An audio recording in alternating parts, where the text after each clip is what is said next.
सर्व कलारसिक मित्रांनो, जय गजानन।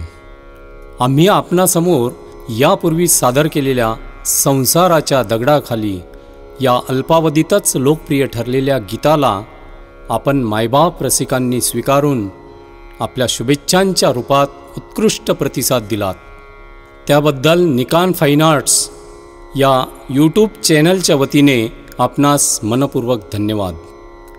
जगातील सर्व प्राणीमात्रांमध्ये, सर्व भूतांमध्ये एकमेव फक्त आणि फक्त ईश्वराचेच वास्तव्य आहे। म्हणूनच मनुष्य जन्मात पापांचे परिमार्जन करण्याची संधी प्रत्येकालाच लाभते, मात्र त्याकरिता सापडावे लागतात ते संत चरण। अशाच आशयाचे गीत आपणासमोर सादर करीत आहोत। रंगूया रंगी स्वररंगी, गाऊया गजानन अंतरंगी। हे गीत आपणास आवडल्यास आवर्जून लाईक, शेअर, कमेंट आणि निकॉन फाईन आर्ट्स या चॅनलला सबस्क्राईब करायला विसरू नका। जय गजानन।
दाखवा माझ चरण त्यांचे, दाखवा माझ